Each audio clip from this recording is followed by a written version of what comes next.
কুসুমের প্রতি হওয়া অন্যায়ের বদলা এবার দেবলীনার ওপর থেকে নিল ঈশান। হ্যাঁ বন্ধুরা, ভিডিওতে লাইক দিয়ে যেতে থাকুন। যে মুহূর্তে কিনা ইন্দ্রাণী ঘাট ধাক্কা দিয়ে কুসুমকে বাড়ি থেকে বার করে দেয় এবং বলতে থাকে যে শঙ্কর একটা কথা মাথায় রাখবে, তোমার মেয়ে যাতে কোনো মতে আমার সামনে না আসে এবং ও যাতে নিজের বাড়ি থেকে না পাপ বের করে। অন্যদিকে এই কথা বলা মাত্রই যখন ঈশান বলতে থাকে যে না না না ভাইদা, ও সকল দায় নিজের কাঁধে তুলে নিয়ে আমাদেরকে মায়ের চোখে ভালো সাজালেও ও কিন্তু মায়ের কাছে চরম এক শাস্তি পেল, সেটা কিন্তু ওর প্রতি করা অন্যায় হয়েছে এবং আমি কোনো মতে চাই না যে এই অন্যায়টা ও মাথা পেতে মেনে নিক।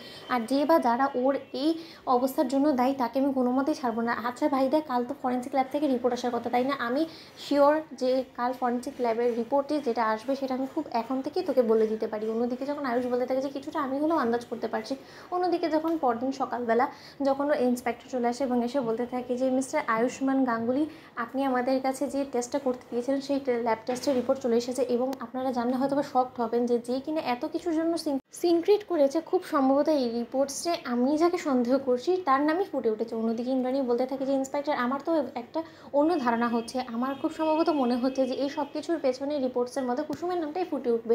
ঠিক সেই মুহূর্তে যখন সেখানে দেবলীনা চলে আসে এবং আসা মাত্র দেবলীনা বলতে থাকে যে ও মাই গড, আজকে কী করে আমি নিজেকে রক্ষা করবো, কী করে আমি আন্টির চোখে ভালো মানুষ আসবো সেটা তো আমি বুঝতে পারছি না। অন্যদিকে যখন আয়ুষ বলতে থাকে যে ইন্সপেক্টর, এরকম হেয়ালি না করে কাজের কথায় আমরা আসি, বলুন তো আমাকে রিপোর্টসে ঠিক কী এসেছে। ঠিক সেই মুহূর্তেই যখন ইন্সপেক্টর রিপোর্ট পড়ার আগে বলতে থাকে যে কুসুমকে দেখতে পাচ্ছি না, এখানে তো কুসুম সবথেকে বড় ভিক্টিম এবং ওকে এখানে দাঁড় করানো অবস্থায় আমি দেখতে চাই। ঠিক সেই মুহূর্তে যখন অবশেষে ইন্দ্রাণীর বিরুদ্ধে গিয়ে কুসুমকে বাড়িতে ডেকে পাঠানো হয় এবং কুসুম আসা মাত্রই যখন কুসুম বলতে থাকে যে ঈশ্বর তুমি আমাকে বাঁচিয়ে দিও, ঠিক সেই সময় ইন্সপেক্টর বলতে থাকে যে এই রিপোর্টসের মধ্যে সম্পূর্ণরূপে ম্যাডাম ইন্দ্রাণী এটাই ফুটে উঠেছে যে বা যারা এই চুরির গোটা চক্রান্তের মধ্যে জড়িত ছিল তার মধ্যে সর্বপ্রথম একজন অপরাধীর নাম হলো গিয়ে দেবলীনা। অন্যদিকে এই কথা বলা মাত্রই দেবলীনা বলতে থাকে যে অসম্ভব আন্টি, তুমি আমার কথা বিশ্বাস করো, আমি এরকম জঘন্য কাজের সঙ্গে নিজেকে কেনই বা জড়াতে যাবো বলো তো, যেখানে কিনা এটা আমার শ্বশুরবাড়ির মান সম্মানের কথা এবং তার থেকেও বড় কথা তোমার দেওয়ার সেই এই হারকে আমি বুকে আগলে রাখার যেখানে কিনা চেষ্টা করছি, সেখানে কিনা আমি নিজে সেই